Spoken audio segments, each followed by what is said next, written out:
I will now read the electoral votes for each candidate. Jay, 1 vote. Pickney, 64 votes. Burr, 73 votes. And Jefferson, 73 votes.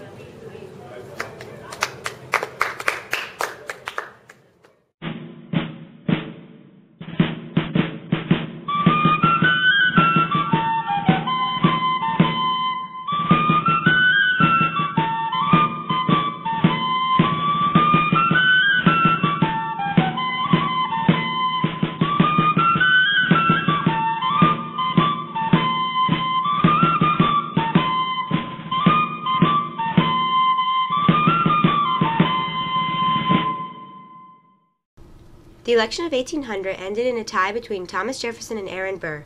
With stubborn representatives in the House, it looked as if no choice would be made by the inauguration.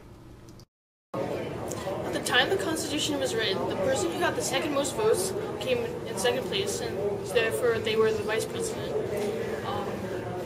They didn't run us on the ticket like they do today. A similar situation arose in 1796 when Adams and Jefferson were president. But they were in different parties, so it just didn't work out. During the election of 1800, Burr and Jefferson tied, so the ballots went to the House. And since they were the same party, some states preferred one over the other, and it took multiple ballots to finally reach a decision. To prevent future difficulties, the 12th Amendment was proposed on December 9, 1803. The 12th Amendment changed the way we elect presidents. Instead of each person in the Electoral College voting for 2 separate people for president, the president and vice president ran together. One of the most famous decisions of Jefferson's presidency is that of the Louisiana Purchase. The Louisiana Purchase was probably the most significant decision that Jefferson made during his presidency. Prior to the purchase, the Louisiana Territory was owned by the French, and Napoleon charged the farmers large sums of money to ship their goods. In 1803, Jefferson sent James Monroe and Robert Livingston to Paris to buy New Orleans. Napoleon refused to sell New Orleans, but instead sold them the entire Louisiana Territory for $15 million. Monroe and Livingston relied on Jefferson and Congress to approve their purchase. After some hesitancy, Jefferson supported the decision and influenced Congress to approve the sale. The U.S., as a direct consequence, gained a large amount of land, which is precisely what the young nation needed. The American farmers no longer had to rely on the French to do their trade, and the unknown land was open for exploration and discoveries. Jefferson's decision to support the Louisiana Purchase was completely unconstitutional, especially since he believed in a strict interpretation of the Constitution. The document did not include the matter of buying land from foreign nations, and by purchasing the Louisiana Territory, Jefferson contradicted his own views. Napoleon was more than eager to sell the Louisiana Territory, which he had once envisioned to become a trading center for Hispaniola, when the Haitian slaves gained control over the land. But it was Jefferson's mistake to support the purchase. It was not only unconstitutional, but also brought the U.S. into greater national debt, forcing Jefferson to use Hamilton's economic plan, which he had formerly opposed. To explore the land of the Louisiana Territory, Jefferson ordered a secret expedition known as the Lewis and Clark Expedition. This took place between 1803 and 1806 and was led by Meriwether Lewis and William Clark. Sacagawea was a hired translator but ended up being also a guide. They documented species, land, and Native Americans. They had met many problems, such as disagreements with the Sioux Indians. The Lewis and Clark expedition gave Euro-Americans the first description of many plants, animals, rivers, and what the Rocky Mountains were like. Culture, language, and beliefs of the Native Americans were also carefully documented. During Jefferson's presidency, the idea of a judicial review came into being. This occurred during the case of Marbury v. Madison, in which an act of Congress was ruled unconstitutional for the first time. So basically, when Adams was still president, he appointed midnight judges that basically kept like the judicial branch all Federalist power. So he appoints William Marbury as Justice of the Peace for the District of Columbia. and James Madison was told to deliver his official papers, but Madison never did that.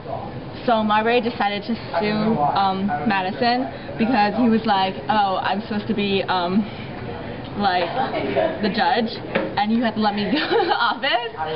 But Madison didn't give him the papers to actually let him do it, so he decided to sue him. And then Chief Justice John Marshall, he ruled against Marbury and said that it was unconstitutional and that like the Supreme Court did not have a right to tell the executive branch what to do.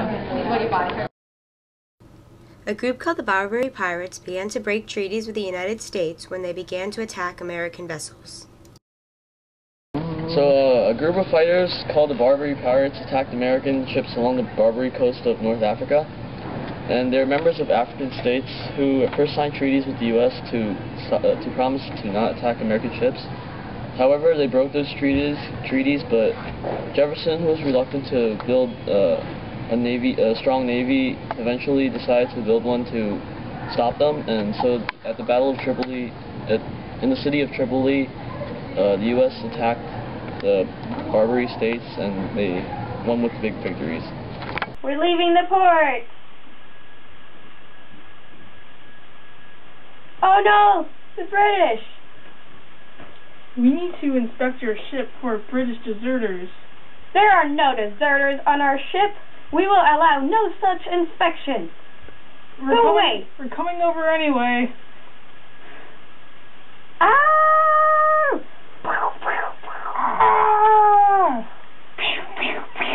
No! We are not prepared for this attack. We must. No! We must give in. Okay. Take whatever you want. Okay, we're taking these four. Come with me. We're going back to England. France was supreme at land battles and Britain the sea. Since they were both so dominating, they had to attack each other indirectly. Both were also angry at the U.S. that they were trading with both France and Britain. France expected America to join forces with them since they helped to spread out a revolution. However, President Jefferson knew that such war would tear the nation apart, so he declared the U.S. neutral. He didn't want to get involved in any international conflicts, but this attack on the USS Chesapeake during the peacetime upset many Americans. Jefferson saw this attack as an opportunity to unify America, but he had to take action somehow, so he made the Embargo Act. America was outraged about the Chesapeake Leopard affair, and so outlawed many trades with foreign countries. The British and the French economy, though, was too strong because they had trades going on in between with each other. So they were unaffected by this embargo. Many Americans disliked that they had less of an economy, and so they smuggled goods in from other countries, and such as Canada. New England threatened to secede the nation, and basically because they were really angry about their economy. This affected Jefferson as it ruined his second term, and he retired at Monticello as an unpopular figure. Thomas Jefferson's presidency began in a tie and ended in disappointment. In between, however, he doubled the country's size, kept the United States out of war, and kept its citizens safe. The U.S. would not be the same without the first Democratic Republican president.